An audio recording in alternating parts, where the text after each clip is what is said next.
Everybody, thank you for joining. My name is Paul Borghese, and I will be leading this session. But please feel free to interrupt and ask questions as you see fit. You'll see a number of different ways, whether it's through chat or a question and answer box, that you can just go ahead and post questions, and I'll try to answer those questions either during the presentation or at the very end. So please feel free. Let's make this as interactive as possible, given the session type, and let's get started. So again, my name is Paul Borghese, and if you would, please go ahead and reach out to me via LinkedIn so we could stay in touch. I'll tell you a little bit about myself. I am the Vice President for Cloud and Infrastructure for Publicis Sapient, primarily covering the North American region. And so on our agenda today, we're going to understand, we're going to basically go through some, what Publicis does for cost optimization. So if you were to hire us, how we come in and what an engagement would look like. And then more importantly, show you how to do that yourself. So we're going to show you, basically what we look for, what we, the techniques we use, and give you real world case studies throughout the presentation. So you could take those strategies and go back and implement it in your own organization. And I have to warn you, there may be one or two dad jokes in the middle of this presentation. You're free to laugh or free to groan, whatever you see fit. So let me tell you a little bit about Publicis Sapient. We are a worldwide company, about 56 or so, 53 to 56 offices around the world. We have well over 2,000 cloud and DevOps certified engineers. We have a complete list of services within the cloud space, along with a number of custom accelerators that help us get our job done better, faster, quicker within this environment. And you can see on the right-hand side the number of platforms that we use.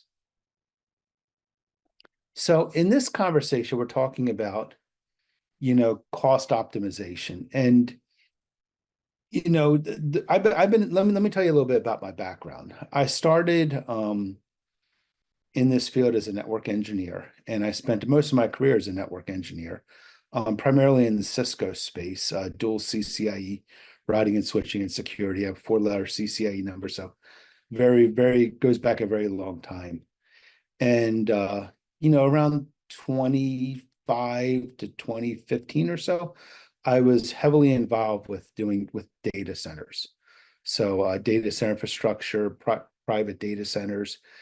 And around 2014 or so, I started getting involved with AWS. And it happened, I was running a website called groupstudy.com, which was very expensive to run. It was very time consuming. It was all physical hardware. And I started looking at using AWS to implement that. And I really became enamored with AWS. I was like, wow, this is fantastic. I could run entire organizations within the AWS environment. And right around that time, they came up with something called, virtual private VPCs, basically within AWS, which really took that dream from just kind of a web front end to where you actually can run private applications within the AWS environment.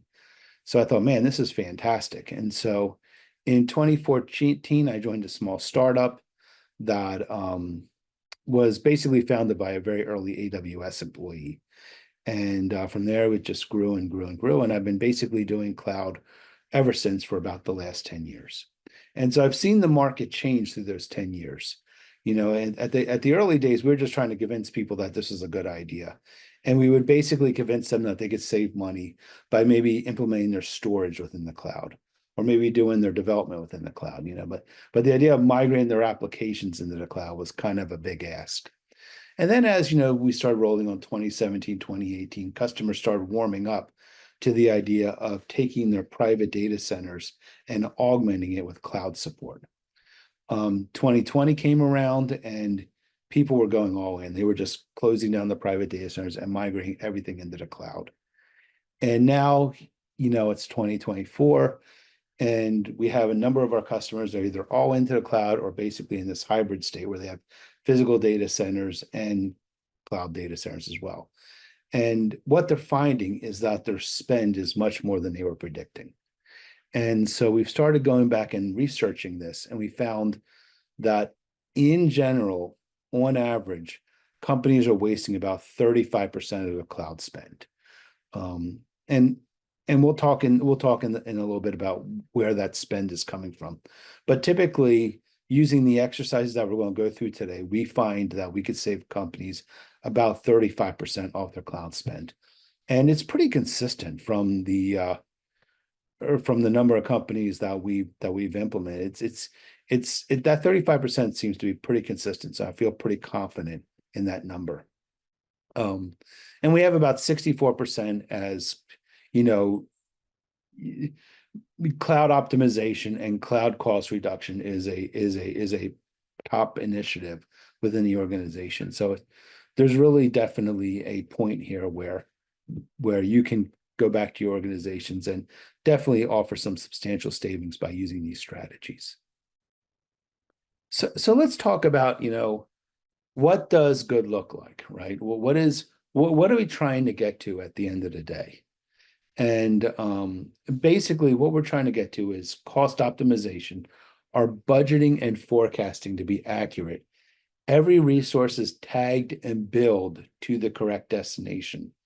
Any sort of cost anomaly is immediately detected and and either justified or fixed. We have a number of tools that measure our cost and keep control of our cost infrastructure. And basically, we redesign our applications so that they're built for the environment that we're using. If you're using a hybrid environment, maybe you have containers that can dynamically traverse between physical infrastructure and the cloud. If you're leaning a little bit more towards the cloud infrastructure, or your application is large enough that it's spread between two environments, using native cloud applications is a great way to do things. But this is what good looks like, and this is what we're trying to deliver. And so how would we get there? Just to give you kind of a quick roadmap. This is basically what it looks like when we come in and try to do cost optimization for our customers. And we recommend something similar. So basically, you start off, you have workshops, you have walkthroughs, you understand the environment, you collect the data. The data can be things such as utilization. How much of that instance are you utilizing? What is the peak versus run rate of your instances? What type of storage are you using? How much that storage doesn't need to be there? So you collect all of the data from the different environments, and it also goes back to the on-prem environments as well, right? We could always reduce our on-prem footprint as well, which will reduce our cost within the environment.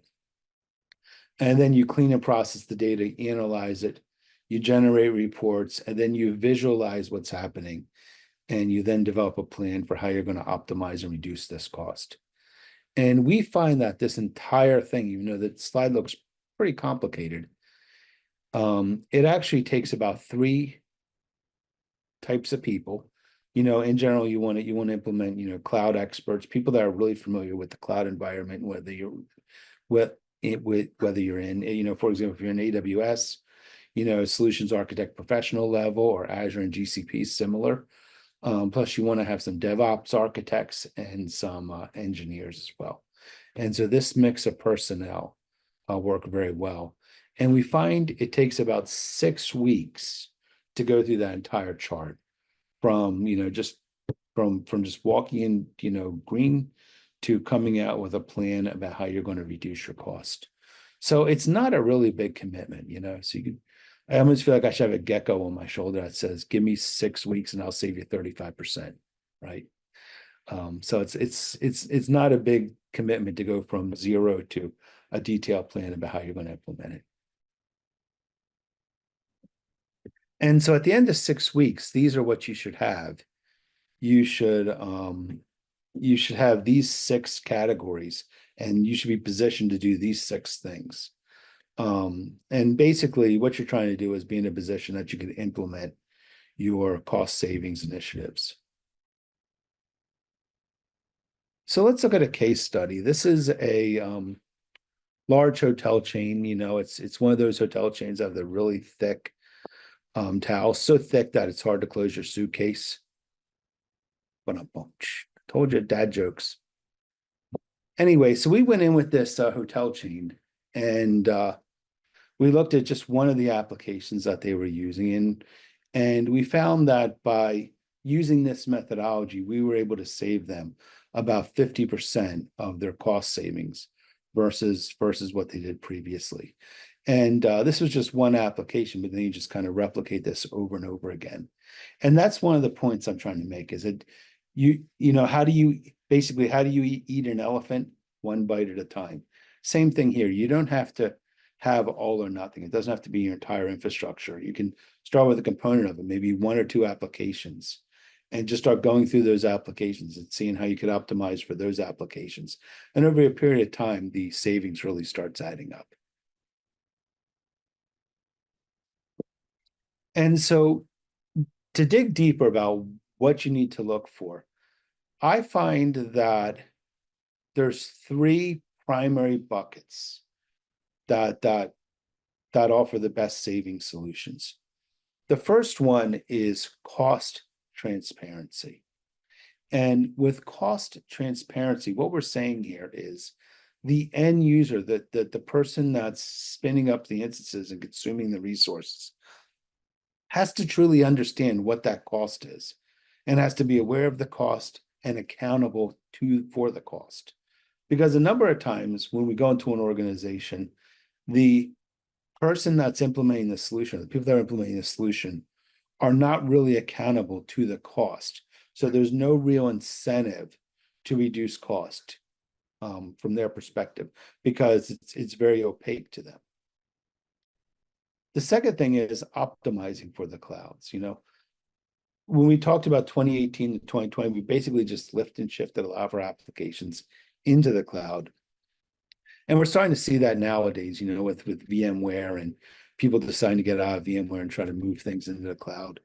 And lifting and shifting is a easy way to get out of your private data center and into the cloud, or expand your private data center into the cloud through VMs.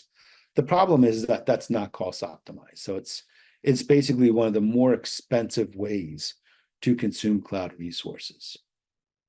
And the final pillar of our three-legged stool here is cloud operations, and making sure that you're consistently focused on cost savings, making sure that you have consistent governance in place, and making sure that those governance is followed, and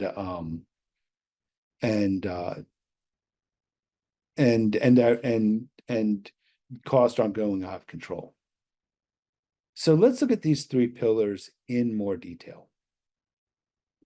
The first one we talked about is cost transparency, right? And so what you should do is you should make sure that every user understands the cost that they're generating within their cloud spend.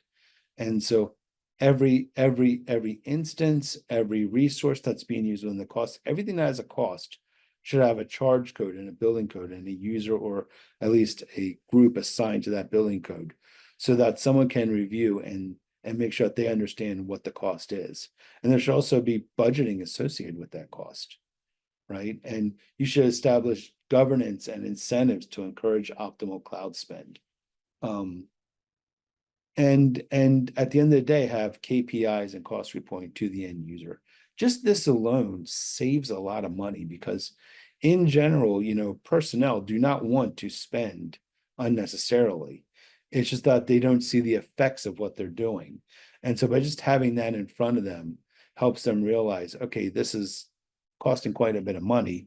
You know, if we turn these resources off over the weekend when we're not using them, we could save a little bit of money. And so it allows everybody to become a cost savings advocate. Secondly, we want to optimize our solution. So we talked about lifting and shifting, but you know, a better solution would be to start building applications for the cloud environment itself. Typically in a private cloud where you're consuming just compute and storage and networking resources, a lot of times we build tightly coupled applications where applications are tightly integrated within the function itself. And so a lot of times if we want to scale, we have to scale up. We have to get bigger resources, more CPU, more memory, more disk space. And so even if a subcomponent of that application needs to scale, the entire thing needs to scale. And that's what tightly coupled means. Loosely coupled means you take the application and you break it up into its individual components, and then you scale each individual component as needed. So there may be a web front end, or maybe you need a web interface that can handle more traffic coming in, but then the back end database is correctly managed. So this would be more of a loosely coupled environment versus tightly coupled. And we find that loosely coupled applications is the way to go within the cloud environment, within a hybrid environment. Also, once you start, loosely coupling your applications, then you can start utilizing microservices within the cloud environment along with serverless. So look at the services that your cloud provider offers and see if it is possible to break up your application to use more of those native services. Now, what I find is that the hesitancy to do that, a lot of times people are worried about being locked into the cloud vendor. I understand that, I get that. If you start writing your application for the microservers and serverless capability of the cloud itself, then it's much harder to move that application out of the cloud someplace else. That's becoming less and less of an issue. We now have about a good 10 years of experience with cloud infrastructure, and I think some of those fears are overblown, but it's definitely something you want to consider. Also look at optimizing storage. You want to look at your storage. If you're using, just for example, an AWS EBS volumes, look at maybe using object stores for some of your storage, especially, with object stores, sometimes you could have them present as web interfaces, right? So that can become part of your caching mechanisms. Also, utilize auto scaling, so things automatically scale and subtract as needed. A corollary to that is also implementing content distribution networks, so that you're pushing the content closer to the end user, and you're caching that content, so you're not using high-priced compute resources to generate the content from scratch every time. And my two favorite cloud optimization strategies is disaster recovery and networking as a service. And we're going to dig into them and all of these in a little bit more details. But what I find is one of the biggest bangs for your buck is using the cloud as a disaster recovery mechanism.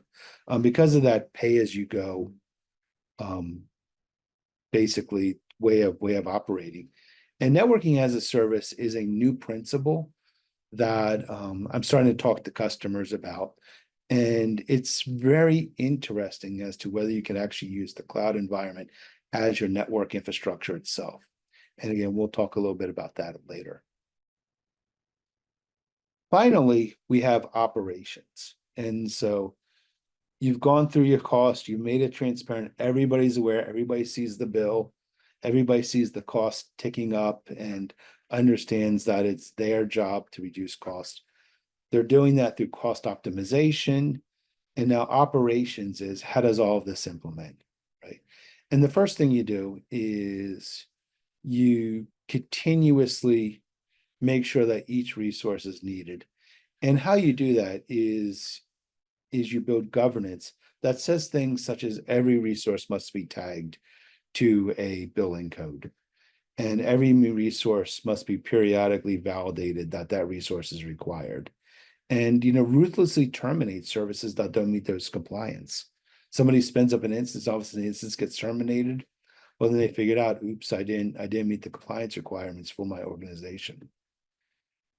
Periodically go through and audit all of your spending and make sure all of the compute is still necessary. I've had a number of companies that basically what they do is they go out once a year and say, these are all your compute resources. Please verify that each one of these are needed. And they go through and you have to validate each one of those are needed, or they will get terminated. Secondly, make sure that thirdly, whatever, make sure you're using a separate billing account. All the major cloud providers allow for segmented billing. Definitely use that within your big organizations so that they can, again, understand how that cost transparency is affecting them. Finally, if you do have some compute that you're going to be using, and maybe it's an application that's critical application for your organization, look at using multi-year commits for substantial savings. We've gone to the cloud providers, and by offering multi-year commits and saying we will guarantee that we will buy this much compute over the next 3 years, and even prepaying that 3 years, we've seen absolutely dramatic cost savings. I remember I was looking at one application where the application was, close to $1 million, and the cloud provider, by offering a 3-year commit and paying for that up front, we got down to $630,000, which is quite a dramatic cost savings. And is in line what you would do if it was in a private data center. You still have to buy the compute, you still have to buy the physical resources. So you still have to write that check either way. And finally, look at ways to lower the instance cost, either by right-sizing the instance. You could do things like maybe in your physical data center, you buy the base, right? The base compute needs, and then the cloud, you just buy the spikes, which is a very cost savings measure, is a very cost effective measure. Another thing that you could look at things such as within AWS, they have something called spot instances. And what those instances are is you basically, when AWS has unused compute resources, they sell them at a reduced rate. So let's say a compute resource costs $1. They may say, we'll give this to you at 10 cents. And so what you do is you go into your console and you say, I want this resource for 50 cents or less. And as long as that spot instance cost is below 50 cents, you will continue to have that resource. So let's say the spot cost is 10 cents. You pay 10 cents an hour for that resource. And then, as the utilization changes, the cost may go up and down based upon the Amazon metric that they're using. And so once, maybe 20 cents, 30 cents, 40 cents, and you're still saving significantly over the on-demand cost of, let's say, $1. But then once it gets above 50 cents, then the instance gets terminated because now it's above the amount that you're willing to spend for that instance. So I've seen a number of customers where they have compute needs that it's okay if the compute need gets terminated. Maybe it's managing or reviewing, detailed data lakes. And so the instance doesn't need to be on all the time. And by using spot instances, it definitely offers a substantial cost savings. Okay, so let's take, these 3 ideas and see how they're put in practice. And I'll talk about one of the issues we had at Publicis. Here at Publicis Sapient, we have, 2,000 plus cloud engineers. And cloud engineers, they want to have access to the environment. I want to be able to go in to Google or Azure, AWS, and learn, what are the new features, how these features work. Maybe go in and build something that I'm going to be explaining or demonstrating to a customer later on. And so I need accounts. The problem is with this many engineers, just giving them random accounts can get very expensive very quickly. So we looked at, so what are some of the principles of cost savings? And one of them is making sure that each spend is tied to an individual and make sure that that individual understands the cost that they're charging for that spend. And so we came up with a product that we designed called Cloud Burner. And what it does is it allows an engineer to go into an environment and basically request an account. So for example, we go into any of these 3 environments, just click on request account. And it's very quick. You basically get a message that says your account's been requested. Go get some coffee and we'll get back to you. A short while later, you get an email saying, congratulations, here's your account. And you can now go in and consume resources as you see fit. And so here's an example of, for this demonstration, picked 2 accounts, and the budget amount was just $100. But you could see that I could go back here to this console and see that I've used $26.02 of my $100 budgeted amount that I'm allowed to. And what we do is as you get closer to like $90 or so, there is a button that says request credit extension. You click on that and automatically extend you additional credit. Now, if we find someone keeps on clicking on that button, then obviously, we'd want to talk to them and say, hey, what are you doing that you're spending thousands of dollars in these accounts, and just make sure that the spend is justified. Again, really great way to make sure that your engineering staff and any staff has access to the environments that they need to while keeping costs under control. And you could take this idea and use it for production as well. We do something similar for production. You go into ServiceNow, you create an account, and then you measure and keep track of the budgeting for that account. Another cool thing we do is we basically have Gen AI so that you can go into a self-service portal and say, hey, how do I do X? And it will explain to you how to do it. So it really is pretty low management and low cost to implement this. The second thing I talked about is disaster recovery. And personally, I think disaster recovery is basically the killer application for clouds, right?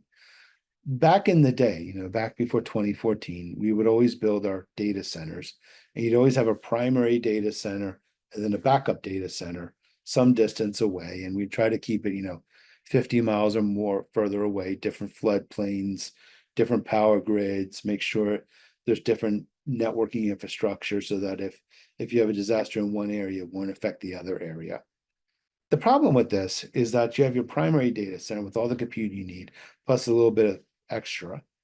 That exact amount of compute, storage, networking, and capability has to be implemented in the backup data center. So you're literally buying double for all of your compute resources. And this gets very expensive very quickly because you end up having all these compute resources that are basically sitting around in a backup data center ready for the primary to go down, including storage and networking. And some customers use it for maybe they use it for development or training, and so they try to get some benefit out of it. But in reality, it's basically within your private or hybrid data center, you have to buy double the cost for all of your resources. So this is where the cloud really comes into focus. And I love an AWS service that AWS offers. And there used to be a company called Cloud Endure, and they were making products that would basically take your physical instance and replicate it into the cloud. And so AWS bought Cloud Endure, and they made it into a disaster recovery service. And how this works is you take your physical compute and you run a small application on the physical compute instance. And that small application then periodically replicates the disk into an EBS volume within inside AWS. And so every change that's made on the physical disk gets replicated immediately into the cloud. So you're getting really close to a zero recovery point time with this. And let's say something happens to that instance, either the instance goes down, the entire data center goes down. You can then, all of the disks are already waiting within AWS. So you could then launch those instances within the AWS environment, spin it up, and now your compute resources are back up and running. And the entire backup until you actually implement the disaster is basically only drive space. And once you declare a disaster and spin up, then you start paying for the compute and networking and all the other resources that are required. And with this service, once you have it running within your AWS environment, let's say that the problem's been solved and you want to fail back over to your physical environment, you can just put everything in reverse where the changes that are made within the cloud get replicated back into the physical data center. And so it's a really nice service to implement disaster recovery in a cloud environment with fairly low friction and dramatically reduces the cost over the other options.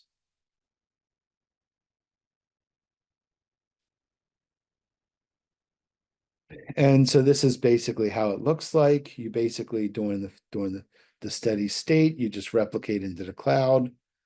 And then when needed, the services get implemented in the cloud itself.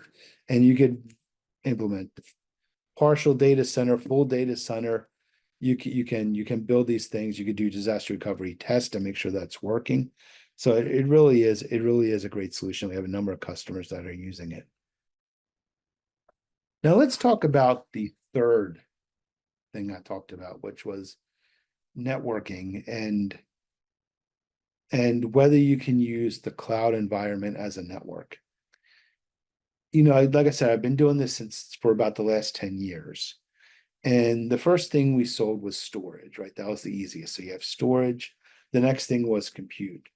And if you think about a data center environment or any environment, there's really three components: storage, compute, and networking. And from those three primary building blocks, you could build everything. That's how you build your data lakes and everything else is from those three primary components.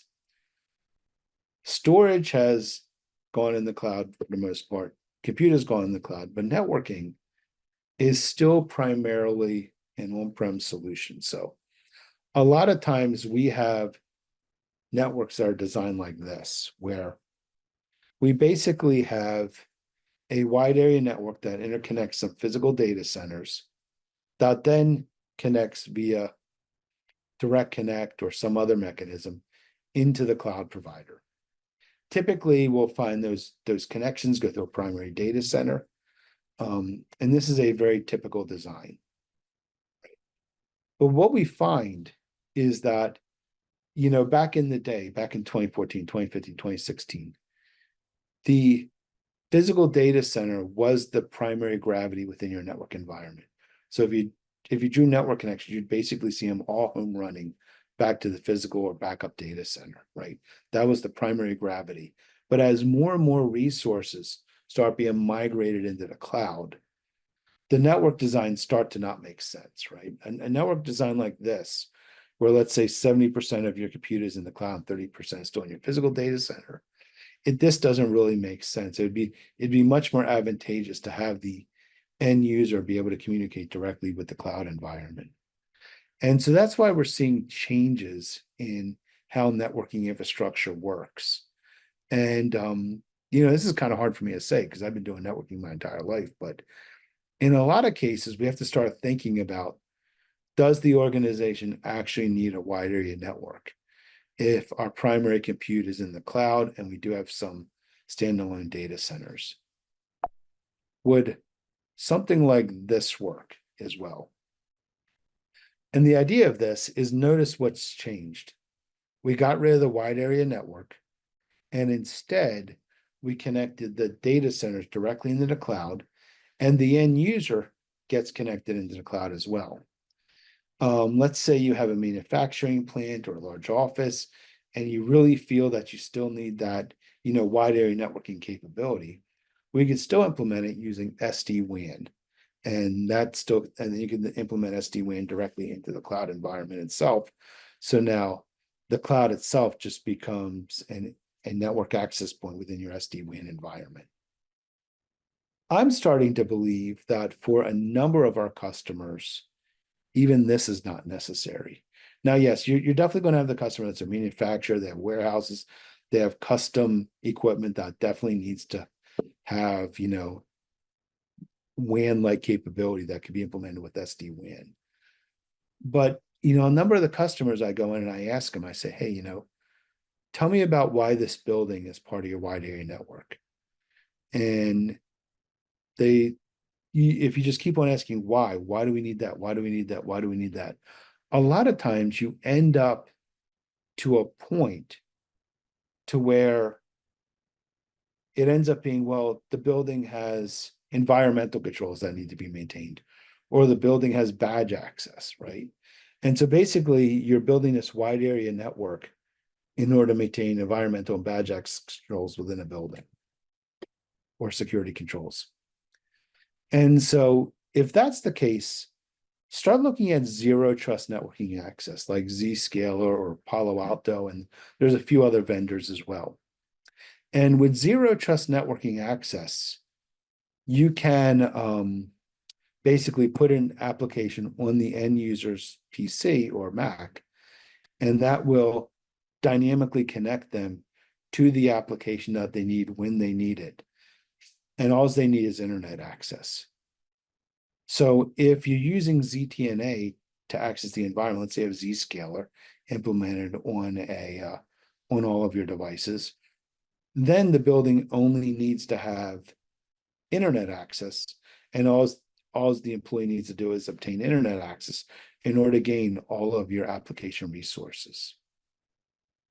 So then the problem becomes, well, you still have your data centers, you still have your physical data centers, you still have your things that won't work with. So how do you implement that?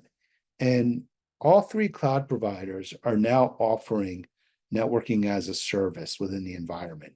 So for example, Amazon will allow you to traverse their Amazon Web Services and go from point A to point B. So for example, if you're in the primary data center on the left and you need to go to data center A on the right, you can use AWS to traverse it, and they charge you just a per gig charge to do that. And that's called SiteLink. So you go from DCA to DC primary to DCA using the AWS SiteLink service. And within the AWS environment, you could use something called Cloud WAN to help you implement this as a worldwide solution.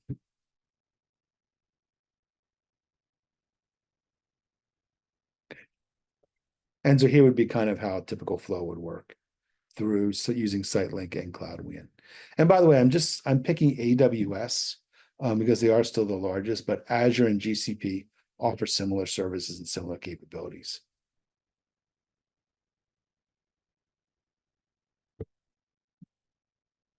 So let's look at how all of this is implemented. And some of the techniques that you would use to implement and combine all of these. In our second case study, we're looking at a Japanese car manufacturer that hired Publicis to help them reduce their total spend across their cloud infrastructure. And this Japanese car manufacturer had basically a very large application that allowed you to go into the application and basically configure your car, look at the different options, kind of do 3D views around the car, and basically build the car of your dreams. And so basically they had 1.15 million real visitors every day from 101 different countries in 194 markets, using 190 different virtual showrooms with over 1,600 different models to choose from. They ran this on AWS with over 500 instances, using 50 customized AWS services in multiple regions. Each region had multiple availability zones. And here is the basic footprint of the tools that they used. And you can see it's quite a bit of tools, quite a bit of a lot of moving parts here, right? And I'm sure you'll recognize a number of these tools yourself. And notice that, some of them span across the globe, right? So you have Google Maps for areas of the world where Google Maps is relevant, and Baidu Maps for areas where Baidu is relevant. And so they hired Publicis Sapient to come in and optimize the environment. And we actually had 7 objectives that we needed to meet. And in this presentation, we're going to talk about 2 of them: the establishing efficient operations and reducing the cost infrastructure. But obviously, all the rest of the applications still need to work. We still need to improve reliability. We need to make sure that the end user experience was absolutely perfect, because it represented their brand and it represented the buying decision, and it helped the end user choose to buy from this manufacturer. And so at the end of the engagement, we hit our 36% cost savings, which again seems to be pretty typical. We increased site reliability and site availability. We We basically reduced the number of P1 instances to zero for the following 17 months. So that meant that the platform was basically up and running 24/7, 365 for the 17 months following, dramatically increasing the reliability of the platform. And you could see, you could read the rest. We increased the monitoring coverage. We added additional features, additional scopes, and we basically dramatically expanded and increased the reliability of the application while reducing costs by 36%. So how did that entire engagement look like? Now, this is, obviously we did a 6-week assessment, and we basically built out, how are we going to implement this? How are we going to transition this to cloud native solutions? We built the transition, we stabilized the product, we cleaned up the product, we optimized it, and then through a series of optimizations, got to that goal of 36%. And as you can see, even before we got to that 36%, we were increasing reliability, reducing costs through the entire journey.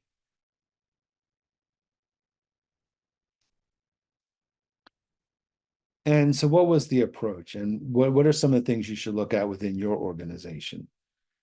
Um, look at large unused infrastructure capacity. We basically reduced and optimized it for the footprint. We used auto scaling where needed. Where there was a base compute, we implemented 1 year and 3-year agreements with the vendor to reduce cost. We also looked at troubleshooting and looked at what occurred in the past, what broke in the past, and we did preventative maintenance and proactive monitoring within the environment. Instead of buying unused capacity, we auto scaled for that capacity. So basically, you could do a 3-year spend on the base compute and then auto scale when needed, which is fantastic because you come out with a new model and all of a sudden this environment gets hit. And so you could auto scale, and then in times of where there's slow car purchasing, then it scales down. We used the principle of using loosely coupled versus tightly coupled. So we modularized the entire infrastructure, so only components of it need to scale. We use containers, we use serverless, and we use microservers whenever needed. We also decreased the lead time between releases, right? So if there was a bug in the environment, we built a CI/CD pipeline where we could push those bugs and push those changes out. And because we were decoupling the infrastructure, it was easy to push a change that would only affect one particular component of the application itself. And so that was basically our approach. And the other thing that's not really mentioned here is we have continuous monitoring of expenses. So basically, every week we generate a report to the customer that shows this is what your weekly spend is on the application. And if the weekly spend goes up, within that report, we analyze and understand why that spend went up. It may be a good thing. It may be more customers are trying to buy the cars, right? So we call that out and say, hey, we've had an increase in demand by 15%, so our spend went up by 15%. Or it may be the case that maybe there was a mistake and there was a bucket or a compute resource that wasn't shut off when needed. But by having those weekly spend reports, we could quickly figure that out and minimize the bleeding of the unnecessary spend. Likewise, if the spend goes down, we can figure out why the spend went down, and it may be a good reason, it may be a bad reason, but the point is that we're constantly focusing on reducing spend to make sure that we're spending appropriately within the cloud environment.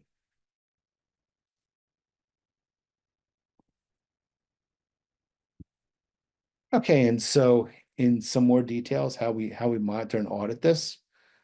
We basically built customized Lambda scripts within AWS. We basically built cloud watch functions to watch and report the infrastructure. And we added auditing and system and security within the environment. Okay.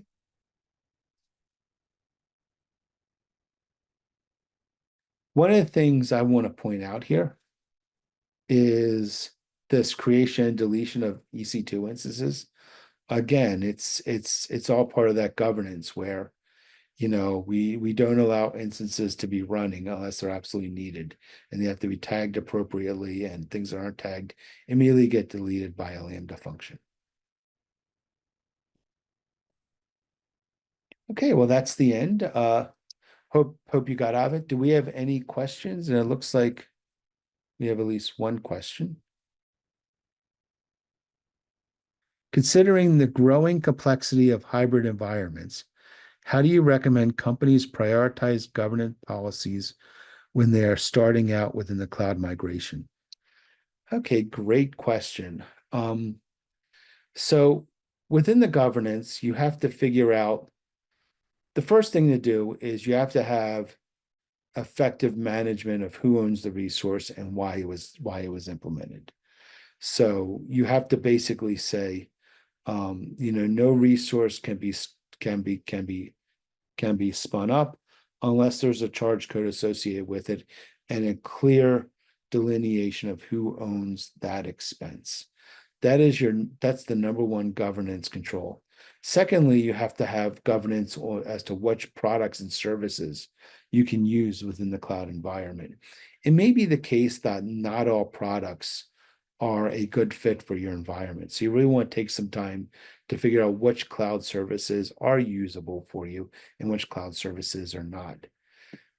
Third, you want to look at licensing, right? So especially when you're looking at the different cloud providers, look at the licensing terms. Does Azure give you the same licensing terms as AWS, and AWS give you the same licensing terms as GCP? So when you're looking at your product, make sure that you're licensing it appropriately, and also make sure you're not paying for double licenses, right? If a lot of times when you spin up, for example, Windows instance within the cloud environment, it comes with that Windows license. So make sure that you have the licenses set up correctly. Also, especially when you're building out, like, for example, firewalls, again, make sure that the licensing is correct within the firewall environment. So you're meeting all of your legal requirements, but you're not overpaying for licensing. Okay. Given the rise of AI and machine learning workloads, how do you see cost of performance dynamics evolving in hybrid cloud environments over the next few years? Again, so I believe this question is asking, about AI and there's two components of this. The first component is your organization wants to use AI and machine learning. This could get very expensive very quickly, but it doesn't need to be, right? A number of, well, virtually all of the cloud providers have their own AI solutions, and you can build, your own RAG that attaches those AI solutions. And considering the cost to build the AI solution initially, adding your own RAG and AI environment is a very cost-effective way of doing things. The other side of this is you could actually start using AI to figure out cost savings yourself. So you can go in and figure out, okay, here's my current spend, here's my compute resources.